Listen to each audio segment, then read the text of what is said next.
ॐ सदाशिवसमारम्भां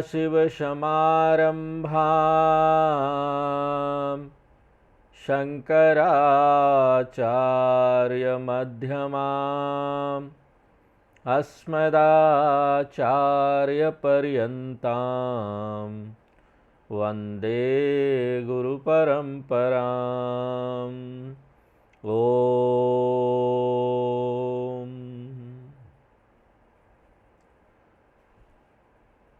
नवे अध्याय के इस भाग में, जो कि 22वें श्लोक से 29वें श्लोक तक है, इसमें भगवान कृष्ण भक्ति को दो प्रकार में विभाजित कर रहे हैं और इसका आधार है कि भक्ति करने का उद्देश्य क्या है, किस लिए हम ये भक्ति कर रहे हैं, क्या कारण है पीछे, मनसा क्या है। और भक्ति के पीछे का जो मनसा है वो दो प्रकार का हो सकता है। जहाँ तक अज्ञानी व्यक्तियों का प्रश्न है, ये मनसा दो प्रकार का हो सकता है। यहाँ पर हम ज्ञानी को नहीं ले रहे हैं,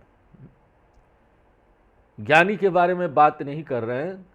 ज्ञानी का जो भक्ति होता है वो किसी मनसा के बिना होता है, उसके पीछे का कोई एजेंडा, कोई कारण नहीं होता।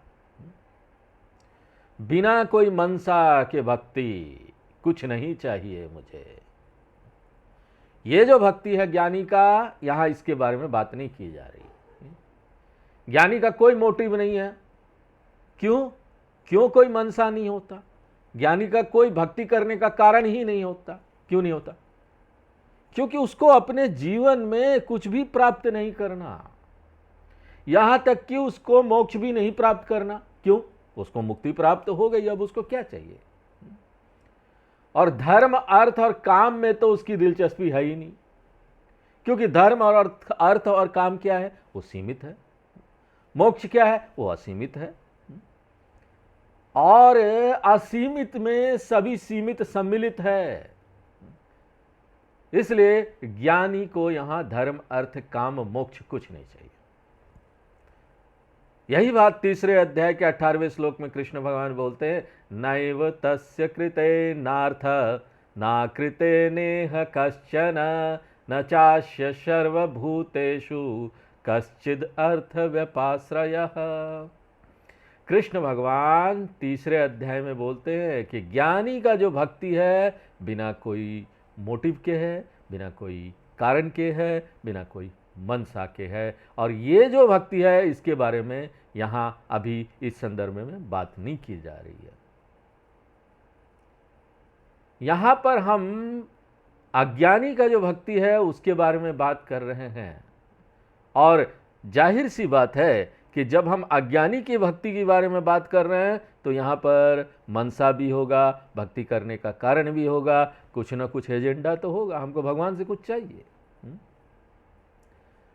और इसी उद्देश्य, मनसा, कारण, एजेंडा, इसको आधार बनाकर भक्ति को दो प्रकार में विभाजित किया जा सकता है। एक तो है सकाम भक्ति, जिसमें कि एक अज्ञानी व्यक्ति भगवान की पूजा करता है दुनिया प्राप्त करने के लिए, दुनिया में सब चीज प्राप्त करने के लिए, भगवान के अलावा उसको भगवान नहीं चाहिए। वो भगवान की पूजा करता है, भगवान को नमस्कार करता है, और भगवान आते हैं, पूछते हैं, बोलो बेटा तुमको क्या चाहिए, बोलो बच्चे तुमको क्या चाहिए। तो वो लंबा लिस्ट बता देता है भगवान को, भगवान के अलावा उसमें सब चीज होती है। ये जो भावना है ना कि भगवान जहां है वहां रहे, स्वर्ग में, यहां पर तो सब कुछ ठीक ठाक है, हमको तो बाकी सारी चीजें चाहिए दुनिया की। तो यहां पर जो ये भक्ति है ये सकाम भक्ति है। इस तरह का भक्ति, इस तरह का जो भक्ति है उसके पीछे जो मनसा है, जो कारण है, वो धर्म, अर्थ, काम है। कठोपनिषद में इसी को बोला गया है प्रेयस। ऐसे व्यक्ति जो यहाँ पर भौतिक चीज़ों की कामना रखता है, तो निष्काम भक्ति ये नहीं हुई, ये क्या हुआ? सकाम भक्ति। लेकिन जो निष्काम भक्ति है ना, वो भी जो है वो क्या है? किसी कारण से ही होता है, उसके पीछे भी मनसा है। लेकिन सावधान रहिए, निष्काम भक्ति अज्ञानी का, इसके बारे में हम बात कर रहे हैं। हम ज्ञानी के निष्काम भक्ति के बारे में बात नहीं कर रहे हैं। अज्ञानी का निष्काम भक्ति भी कोई ना कोई कामना से होता है, और तो फिर हम इसको निष्काम भक्ति क्यों बोलते हैं? जब हम बोलते हैं कि एक अज्ञानी भक्ति कर रहा है, वो निष्काम भक्ति है और उसके पीछे कोई कारण है, कोई मनसा है, तो फिर हम उसको निष्काम कैसे बोल रहे हैं?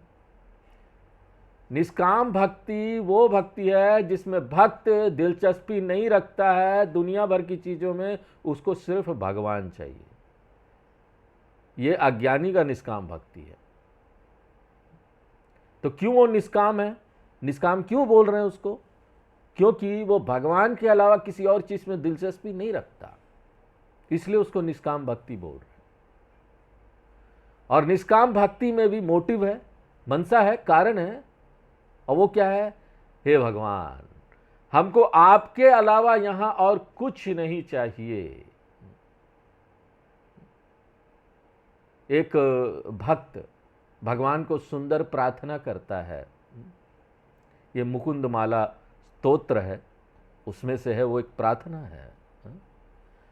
नास्था धर्मे न वशु निचये नैव काम उपभोगे यद यद भव्यम भवतु भगवन पूर्व कर्मानुरूपम एतद पार्थ्यम मम बहुमतम जन्म जन्मांतरेपि त्वत्पादाम्भोरुह युग गता निश्चला भक्तिरस्तु।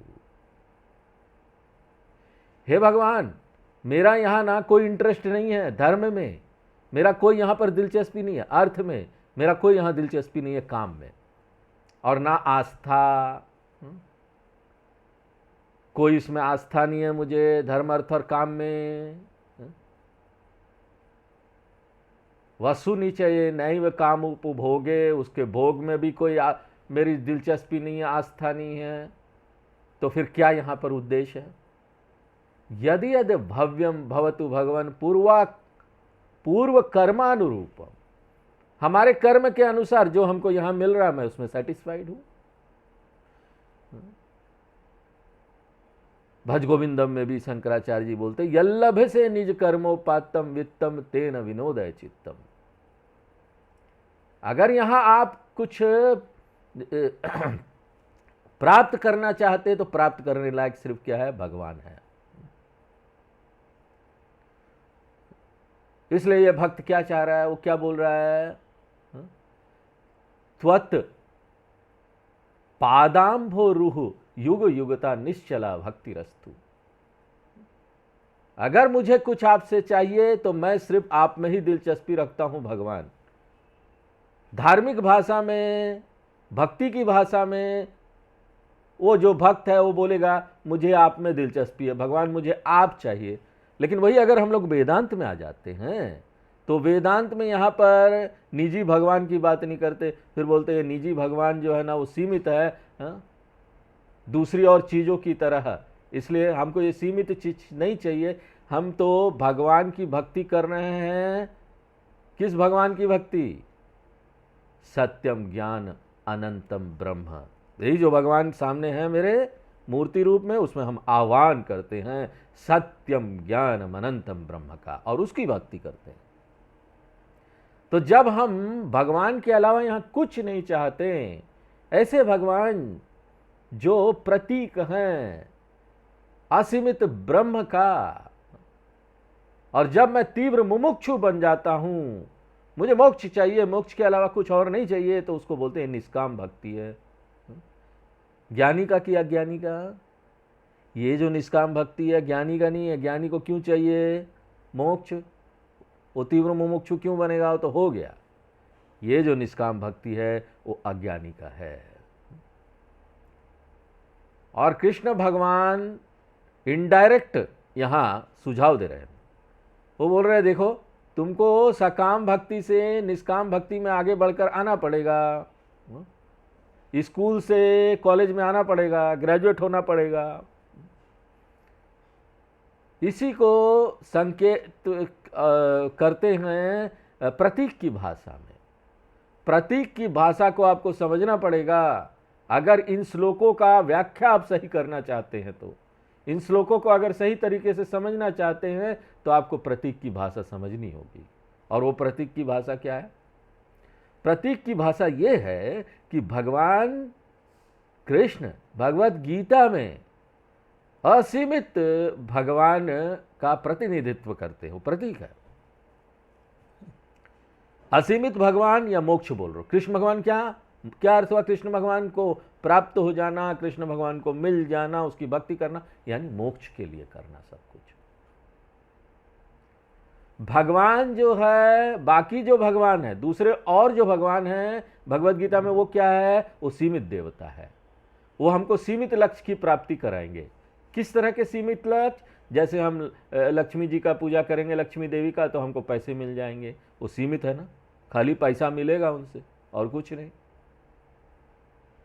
वो धन वाला पक्ष है ना, उसका प्रतीक है वो। उसी प्रकार से सूर्य देवता है, वो सीमित देवता है। सूर्य देवता के पास सीमित शक्ति है। तो जितने भी दूसरे और देवता है ना, वो सीमित लक्ष्य का प्रतीक है। जबकि कृष्ण भगवान भगवत गीता में क्या है? असीमित लक्ष्य का प्रतीक है, मोक्ष का। कृष्ण भगवान का रूप सीमित है, लेकिन वो जो प्रतीक का संकेत किया जा रहा है उस रूप के माध्यम से वो असीमित है। 7वें अध्याय में हमने ये बात बताई थी, आपको याद होगा। हमने आपको एक उदाहरण भी दिया था चेक बुक का।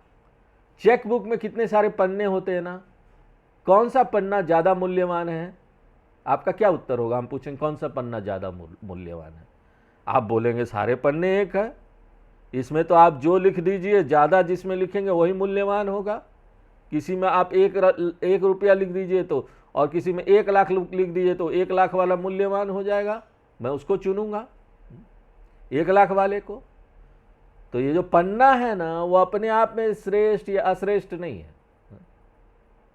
उसमें आप क्या लिखेंगे वो बताएगा कि ये श्रेष्ठ है कि अश्रेष्ठ है। इसलिए कृष्ण भगवान का जो शरीर है ना, वो एक चेक के पन्ने की तरह है। राम जी का जो शरीर है ना, वो एक सीमित रूप है। जितने भी रूप वाले भगवान यहां दिखाई देंगे, वो एक चेक का पन्ना है। हम उसमें क्या लिख देंगे, हम उसमें क्या आह्वान कर देंगे, वो क्या संकेत कर रहा है कि हम चेक बुक को फिल कर रहे हैं, चेक बुक को भर रहे हैं, पैसा लिख रहे हैं उसमें।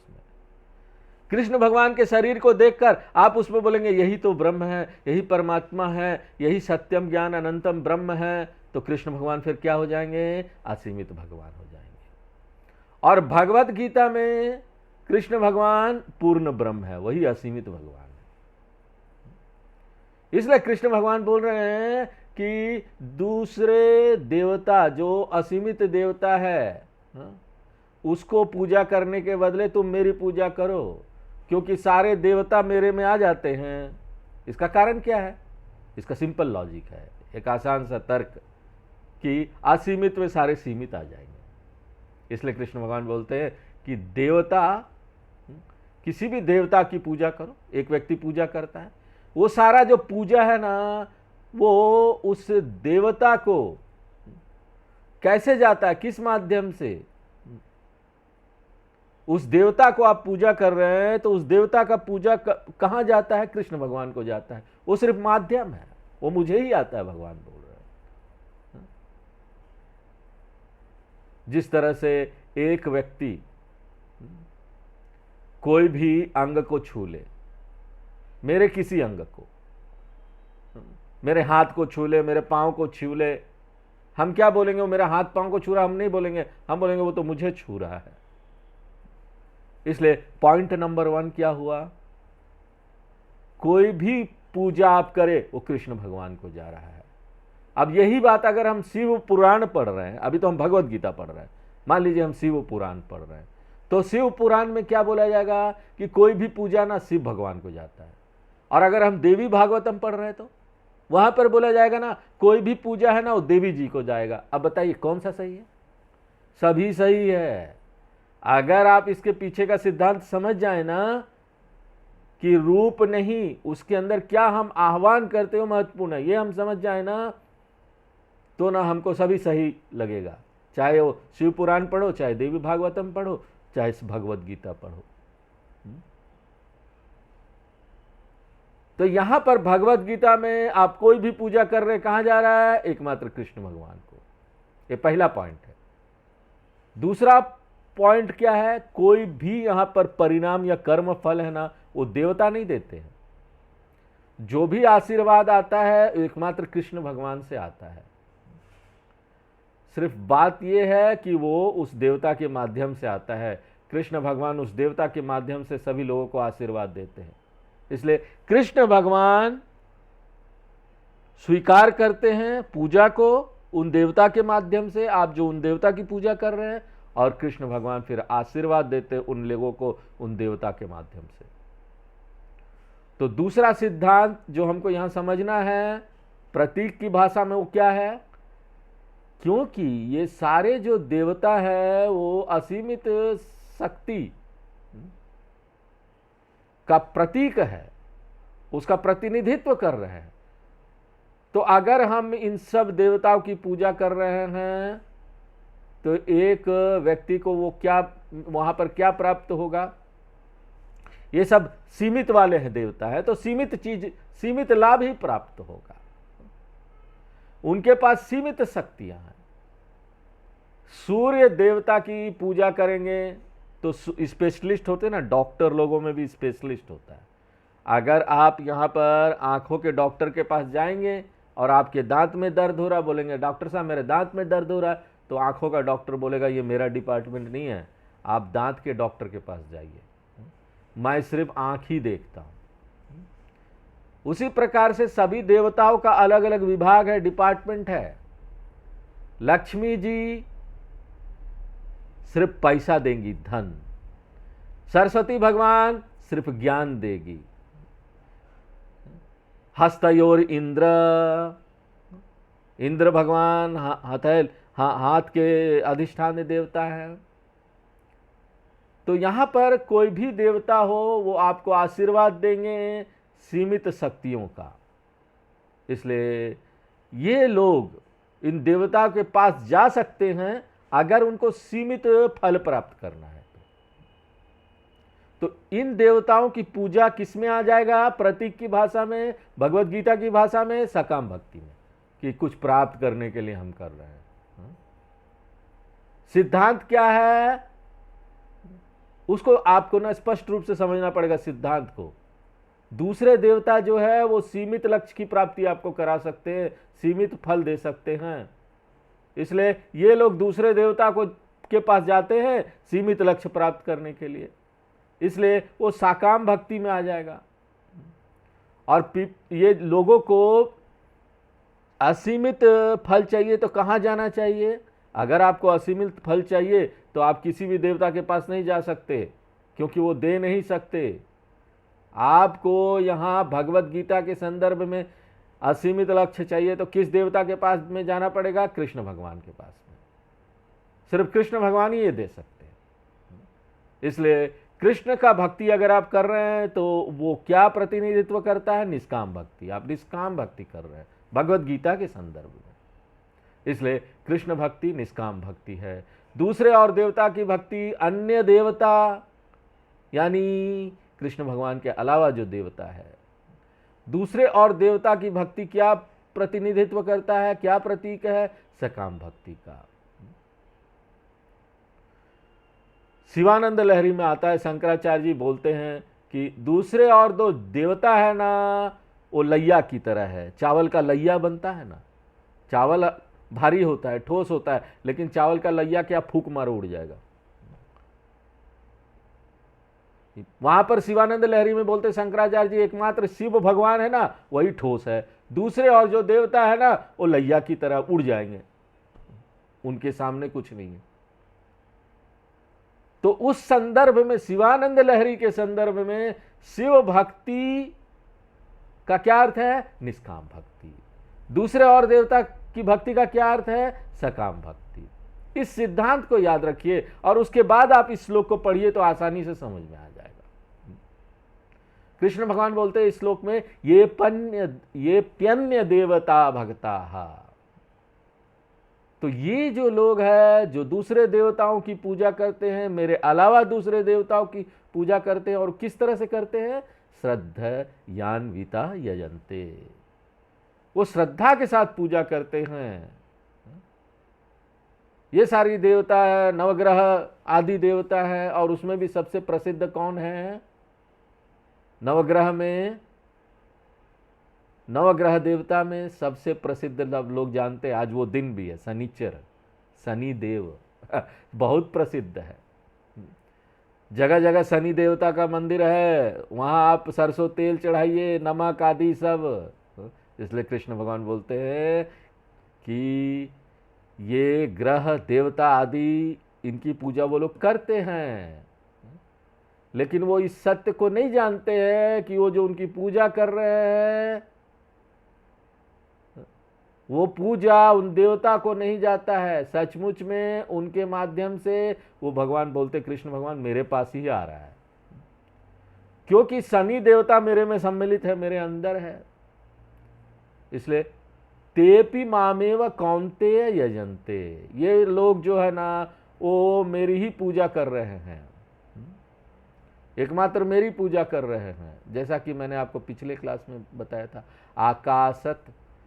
आकाशात पतितम तोयम यथा गच्छति सागरम सर्वदेव नमस्कारम केशवम प्रतिगच्छति। किसी कृष्ण भक्त ने लिखा है, अगर वो शिव भक्त लिखते तो क्या लिखते? ये सारा केशवम प्रतिगच्छति, माने कृष्ण भगवान को सब जा रहा है। जिस तरह से सारी नदियां सागर में मिलती है, उसी प्रकार से सारी भक्ति जो कृष्ण भगवान को ही जाती है। एक कृष्ण भगवान के भक्त ने लिखा। लेकिन अगर शिव भगवान का भक्त क्या लिखता तो क्या लिखता? जिस तरह से सारी नदियां सागर में जा रही है, शिवा प्रतिगच्छति, नमस्कारम सर्वदेव नमस्कारम शिवाम प्रतिगच्छति। अब बताइए कौन सा सही कौन सा गलत होगा? कृष्ण भगवान का भक्त जो बोल रहा है या शिव भगवान का भक्त जो बोल रहा है? दोनों ही सही है। तेपी मामे व कौनते यजन्ति, लेकिन उनकी समस्या क्या है? किस तरह से वो पूज रहे हैं? अविधि पूर्वकम, उनको कोई ज्ञान ही नहीं है। वो सोचते हम यहां पर, उनको सीमित लक्ष्य चाहिए ना। काली माता की पूजा करेंगे तो हमको सिद्धियां मिल जाएगी और ये मिल जाएगा वो मिल जाएगा। अज्ञान से पूज रहे हैं, उनको पता ही नहीं है बात कि काली मां को पूज रहे भी तो कृष्ण भगवान को ही आ रहा है। यहां पर अविधि जो है ना, इस शब्द को अच्छी प्रकार से समझिए। अविधि का यहां एक विशेष अर्थ निकलेगा। अविधि यानी अज्ञान। ये लोग इस सत्य को नहीं जानते, इस सत्य के प्रति अनभिज्ञ हैं, अज्ञानी हैं। तो जितने भी ये सीमित देवता है ना, वो मेरे में सम्मिलित है। तो मेरी पूजा करके वो दूसरे और देवता की पूजा कर ले रहे हैं, इस बात को वो नहीं जानते। अगर वो सिर्फ मेरी ही पूजा करेंगे तो दूसरे देवता की पूजा तो ऐसे ही हो गई, जिसकी भी पूजा करना चाहो हो गया, कृष्ण भगवान में हो गया।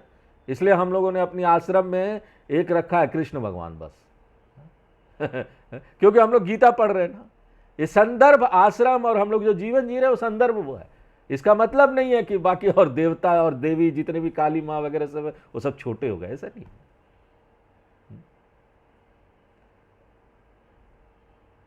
तो ये लोग जो है अज्ञानी लोग इस बात को नहीं जानते हैं और वो फिर इन्हें ऐसे पीछे चले जाए, यही सब कर रहे हैं। दूसरी देवताओं की पूजा कुछ ना कुछ प्राप्त करने के लिए कर रहे हैं। ये देवता को पकड़ लो, लक्ष्मी माँ को पकड़ लो, सरस्वती के हम उपासक हैं, ज्ञान प्राप्त करना चाह रहे हैं तो करिए ज्ञान प्राप्त। संगीत का ज्ञान प्राप्त कीजिए, बाकी सारी चीज़ों का ज्ञान प्राप्त कीजिए, फिजिक्स का, केमिस्ट्री का जो भी ज्ञान प्राप्त करना करिए। आगे 24 नंबर श्लोक देखते हैं भगवान क्या बोलते हैं। अहम हि सर्वयज्ञानां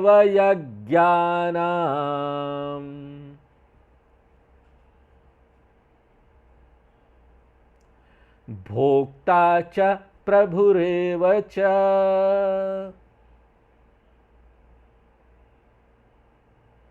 न तु मामभिजानन्ति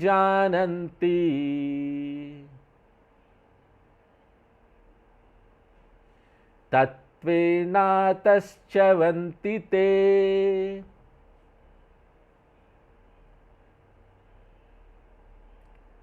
तो इसी बात को और इस श्लोक में स्पष्ट कर दिया जा रहा है। अहम सर्व यज्ञानाम भोक्ता, मैं यहां पर जितना भी यज्ञ हो रहा है उसका भोक्ता हूं, यानी उन सब पूजा को ना मैं ही स्वीकार करता हूं, मैं ही उसको प्राप्त करता हूं। भोक्ता यानी प्राप्त करता। ये इसी तरीके से है ना, जैसे हम पोस्ट ऑफिस में पैसा देते कहीं भेजने के लिए, मनी ऑर्डर कर रहे हैं तो पोस्ट ऑफिस वाले को पैसा दे देते हैं और वो जिस व्यक्ति को जाना है वहां चला जाता है। उसी तरह से जितने भी देवता लोग हैं ना, वो पोस्ट ऑफिस की तरह है। उनको जो भी प्राप्त हुआ है ना, अंततो गत्वा वो कहाँ ले जाकर देंगे? कृष्ण भगवान को। और उनको अगर किसी को आशीर्वाद भी देना है ना, तो वो आशीर्वाद कहाँ से आएगा? मेरे से आएगा, कृष्ण भगवान बोल रहे हैं। जिस तरह से यहाँ पर प्रधानमंत्री है, देश को चला रहे हैं, उनके नीचे कई सारे मंत्रियां हैं, वो मंत्री और विभाग, वो बोलते कैबिनेट मिनिस्टर है ये, और उनको ये शक्ति कहाँ से मिलती है? प्रधानमंत्री से मिलती है। यहाँ पर ये बात आपको कब पता चलता है? जब ये छोटे छोटे मिनिस्टर का पोर्टफोलियो बदल जाता है, किसी को कुछ मिल जाएगा, पता चला वो उसका विभाग ही नहीं रहा, तो उसके पास वो शक्ति रही नहीं। इसलिए ये जो देवता लोग हैं उनको मेरे पास ही आना पड़ता है और मैं ही उनको वो शक्ति का आशीर्वाद देता हूँ, और फिर वो जाकर अपने भक्तों को इसका आशीर्वाद देते हैं। इसलिए भोक्ता अहमेव। और यही नहीं कि मैं इन सब पूजा को प्राप्त कर रहा हूँ, भगवान बोलते प्रभुरेव च, मैं प्रभु भी हूँ, यानी मेरे पास सब शक्तियां हैं कि मैं उनकी कामना को पूर्ण कर सकूं।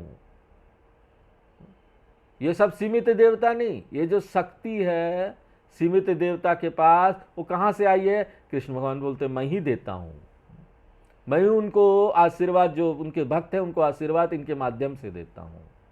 और ये भीतर का जो ये प्रक्रिया चल रहा है ना, इधर से उधर और उधर से उधर, ये लोग नहीं जानते। ये जो अंदर का प्रक्रिया चल रहा है वो नहीं जानते। न तु माम अभिजानन्ति, ये जो लोग हैं वो मुझे स्पष्ट रूप से समझते नहीं, जानते नहीं। तत्वेन, मेरा तत्व, मेरा सही स्वरूप नहीं जानते। पिछले श्लोक का जो अविधि पूर्वकम शब्द था ना, वही यहाँ पर भगवान अलग एक शब्द से बता रहे हैं, वो है ना तु माम अभिजानन्ति। अविधि पूर्वक भी क्या हो गया? नहीं जानता है, अज्ञानी है। ना तु माम अभिजानन्ति, वो भी नहीं जानता, अज्ञानी है। और हमने आपको बताया था कि अविधि का अर्थ पिछले श्लोक में एक विशेष स्पेशल अर्थ लेंगे, और वो क्या है? अज्ञान। और उसी का फिर से यहाँ स्पष्टीकरण कर दिया गया। सचमुच में ये लोग मुझे नहीं जानते। तो ये बोलकर कि ये मुझे नहीं जानते, मेरी प्रकृति को नहीं जानते, कृष्ण भगवान अप्रत्यक्ष रूप से इस बात को बता रहे हैं कि मेरा ना दो प्रकृति है। क्योंकि कृष्ण भगवान बोल रहे ना, मेरा सचमुच वाला जो प्रकृति है उसके बारे में ये लोग नहीं जानते। तो दो प्रकृति क्या है? एक जो है सतही तौर पर अप्राकृतिक, और दूसरा जो है तात्विक, सार जो है। ये दो प्रकृति है। और वो नकली वाला प्रकृति क्या है? जो सतही तौर पर हम लोग देखते हैं, रूप देखते हैं भगवान का, एक रूप में देखते हैं, एक चेहरा देखते हैं, सीमित रूप देखते हैं। वो सतही तौर पर हम लोग देख रहे हैं, नकली। क्योंकि अस्थायी रूप से थोड़े समय के लिए भगवान वो रूप लेते हैं। अष्टमी के दिन में आ जाएंगे, उससे पहले नहीं थे। और जब उनका स्वर्गारोहण हो गया, वो यहाँ इस संसार से चले गए, तो उसके बाद नहीं है।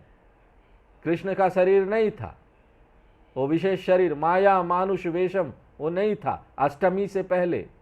और स्वर्गारोहण, स्वर्ग जाने के बाद वो नहीं रहा। तो ये जो मानुष वेश है ना, ये नकली है। और कृष्ण भगवान खुद ही ये गीता में बोलते हैं, अवजानन्ति माम मूढ़ा मानुषिम तनुमाश्रितम परम भावम अजानन्तः मम भूत महेश्वरम। तो मेरा ये रूप देखकर ये लोग मोहित हो जाते हैं और सोचते हैं कृष्ण भगवान एक व्यक्ति है जो उस दिन आए अष्टमी के दिन यहाँ पर मथुरा में पूरा जन्म हुआ और उनका बड़ा यहाँ पर लीला हुआ, उसी पर लगे रहते हैं और उनको वो समझते यही एक व्यक्ति है जो आया और चला गया। भगवान बोलते हैं ऐसे लोग मूढ़ है, मां मूढ़ा मानुषिम तनुमाश्रम, मनुष्य की तरह मेरे को शरीर वाला मानते हो, लेकिन मेरा सचमुच का स्वरूप क्या है? परम भावम अजानंता, मेरा रियल नेचर।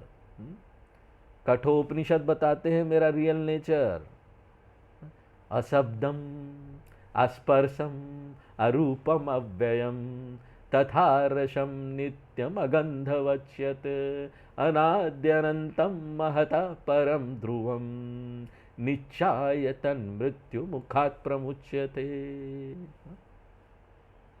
अशब्दम, कोई शब्द नहीं, कोई रूप नहीं, अरसम अदगा गंधम, कोई गंध नहीं, रस नहीं, कुछ नहीं, हो कोई इंद्रिय नहीं, कोई गुण नहीं। सच्चिदानंद स्वरूप मेरा ये रूप है, ये मेरा असली रूप है।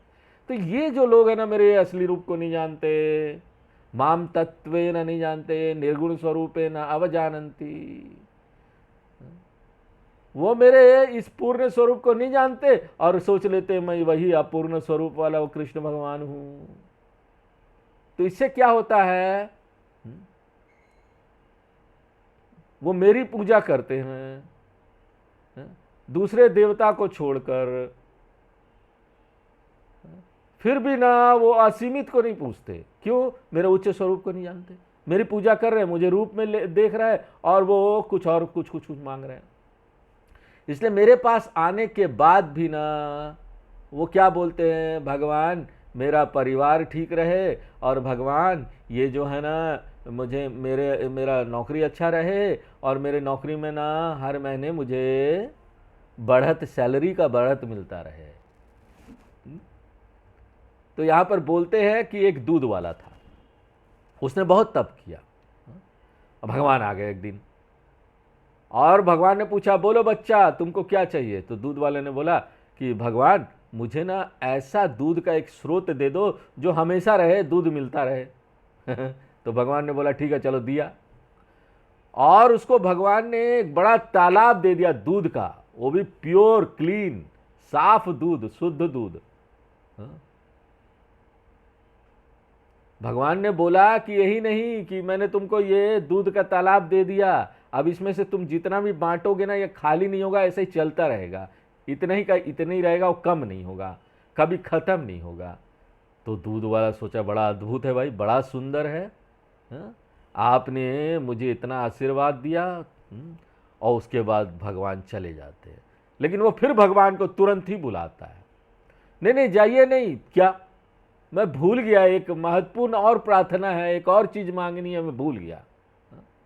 अगर मेरे पास इतना दूध है और इतना बड़ा दूध का तालाब है तो हमको ना एक दूसरा आशीर्वाद भी आप दीजिए, क्या एक और तालाब दीजिए। किसका? पानी का, क्योंकि मुझे पानी का सप्लाई चाहिए होगा। तो यहां पर अगर समुद्र भी है ना तो जो कुत्ता है ना वो आके पानी कैसे पिएगा मालूम है? पूरा समुद्र से चाट चाट के। इतना पानी है लेकिन कुत्ता कैसे पिएगा? चाट चाट के। उसी प्रकार से ना यहां पर हम लोग भगवान के पास भी जाते हैं ना तो इन छोटी छोटी चीजों को मांग लेते हैं। क्यों? हमारी बुद्धि दरिद्र है, हम लोग दरिद्र है। यहां पर तो देखो भगवान हमको ना फ्री का देने के लिए तैयार है। अरे भैया मोक्ष ले लो, असीमित ले लो। वो बोलते देखो हम फ्री का दे रहे हैं, लेकिन उसके बाद भी ना इसके अलावा बाकी सारी चीजें मांगेंगे भगवान के पास जाकर, ऐसी चीजें जो खत्म हो जाएगी, अस्थाई चीजें, वो सब मांगेंगे। भगवान बोलते हैं मेरा हाथ ना मेरे दोनों पॉकेट में है, एक पॉकेट में वो सारी दुनिया भर की चीजें हैं असीमित और दूसरे पॉकेट में सीमित चीज़ें हैं। मैं तैयार हूँ दोनों देने के लिए, लेकिन लोग आते, मुझे नमस्कार करते और क्या मांगते हैं? हे भगवान मुझे घर दे दो, मुझे गाड़ी दे दो, मुझे अच्छा परिवार दे दो, बाकी सब चीज़ें दे दो। इसलिए भगवान बोलते हैं मेरा एक पॉकेट ना बहुत बिजी रहता है, हमेशा मैं हाथ निकालता रहता हूँ, उससे लोगों को देता रहता हूँ, लेकिन दूसरा हाथ ना जैसे का तैसे ही रहता है, पैरालाइज्ड रहता है, वो निकलता ही नहीं। मैं उस हाथ का उपयोग कर ही नहीं पाता, क्योंकि वो हाथ से मैं निकालूंगा तो मोक्ष दूंगा, उसका लेकिन कोई उपयोग ही नहीं है, क्योंकि गलती से भी कोई वो मांगता नहीं। इसलिए कृष्ण भगवान बड़े निराश हो जाते हैं। वो बोलते देखो चैवंती ते वो गिर जाएंगे, संसार में चले जाएंगे, फिर से मेरे पास आए, इतना सुंदर अवसर उनको मिला भगवान का भक्ति करने का, और क्या पूछ रहे हैं? छोटी छोटी चीजें पूछ रहे हैं। किसके कारण? अविवेक के कारण। बुद्धू लोग हैं ये लोग, मोक्ष नहीं पूछ रहे हैं, इसलिए ये कहां जाकर गिर जाएंगे? फिर से वापस संसार में चले जाएंगे, वापस संसार में जाकर गिर जाएंगे। और आज हम लोग यहीं पर विराम देते हैं, आगे फिर नेक्स्ट क्लास में देखेंगे। पूर्णमदः पूर्णमिदं पूर्णात् पूर्णमुदच्यते पूर्णस्य पूर्णमादाय पूर्णमेवावशिष्यते।